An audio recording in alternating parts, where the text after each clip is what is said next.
আজকে ডিএ আন্দোলনকারীরা যারা বসে আছেন তারা ঠিক কি চাইছেন? চিরকুটে ডিএ খানিকটা বাড়ুক, না 58% সমান সমান ডিএ হোক?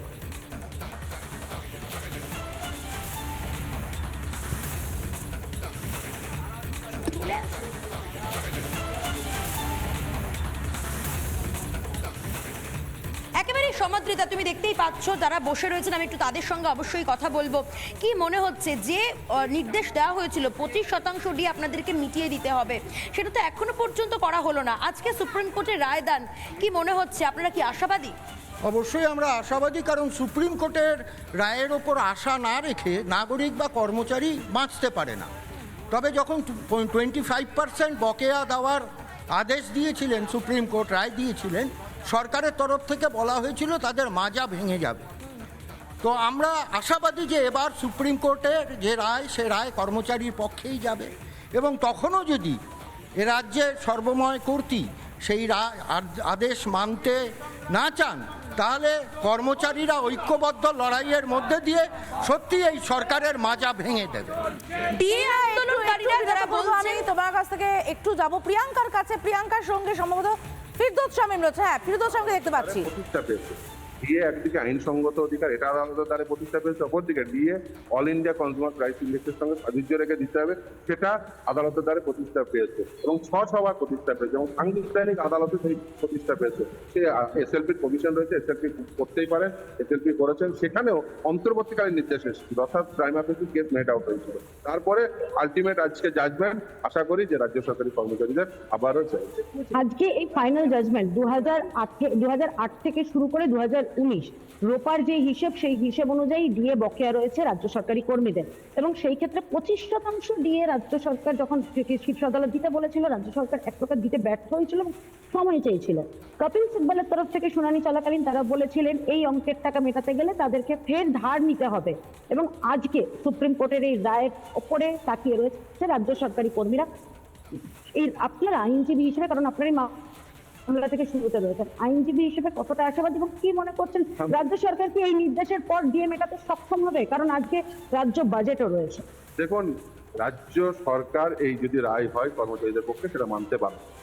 দেখুন, আমার অর্থ নেই এটা বলে তো আপনি পার পেতে পারেন না, তার কারণ এই যে বরাদ্দকৃত অর্থ কর্মচারীদের জন্য, এটা অন্য ফিল্ডে আপনি খুব খরচও করতে পারেন না। প্রথম কথা। দ্বিতীয় কথা হচ্ছে যে এটা তো তাদের দিতে হবে, সেটা তো আইনে বলা আছে, কারণ রোপা রুল সেটা কিন্তু এই সাংবিধানিক প্রভিশনকে ইনভোক করে সেই রোপা রুল ফ্রেম করা হয়েছে। ফলে রোপা রুল কিন্তু একেবারে সাংবিধানিকভাবে বলবৎযোগ্য একটি বিষয়, এবং শুধু তাই নয়, সেটার উপর ভিত্তি করে আদালতের দ্বারা এটা প্রতিষ্ঠা পেয়েছে। এই রাজ্যে রোপা রুল 2009 ইন্টারপ্রিটেশন করে আদালত দেখিয়েছে যে ডিএ এই রাজ্যের ক্ষেত্রে, এই রাজ্যের সরকারি কর্মচারীদের জন্য সেটা একেবারে লিগালি এনফোর্সেবল রাইট। ফলে ডিএ যে লিগালি এনফোর্সেবল রাইট হিসেবে অল ইন্ডিয়া কনজিউমার রাইটস ইন্ডেক্সের সঙ্গে সাযুজ্য রেখে দিতে হবে, সেটা আদালতের দ্বারা প্রতিষ্ঠা পেয়েছে, এবং আমি আশা করব যে প্রাইম ফেসি কেস মেড আউট হয়েছিল বলতে অন্তর্বর্তীকালীন নির্দেশ দিচ্ছে, আশা করি এই ক্ষেত্রেও জাজমেন্ট আসবে।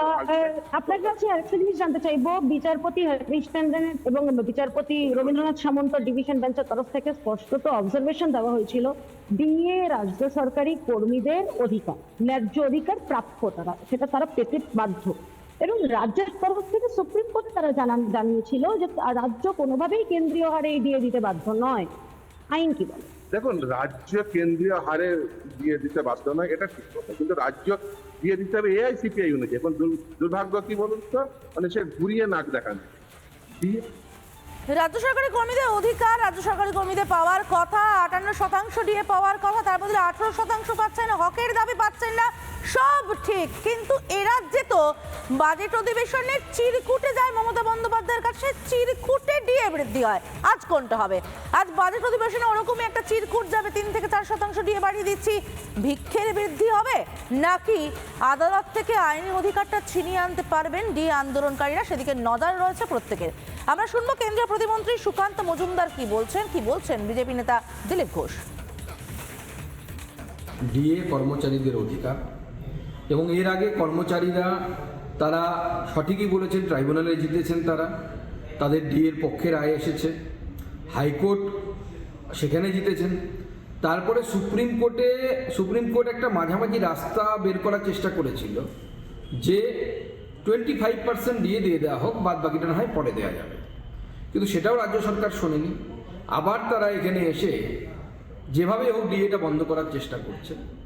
আমরা আশাবাদী, আমি আশাবাদী, সুপ্রিম কোর্টের এই রায় কর্মচারীদের পক্ষে যাবে, তাদের ডিএ তারা পাবেন এবং মমতা বন্দ্যোপাধ্যায় যিনি 10,000 কোটি টাকা দিতে চাইছিলেন না, তাকে সুপ্রিম কোর্ট বাধ্য করবে কান ধরে 40,000 কোটি টাকা দেওয়ার জন্য। দেখুন, ডিএ নিয়ে অনেকবার মামলা হয়েছে, কোর্ট বলে দিয়েছে এটা অনুদান নয়, এটা অধিকার।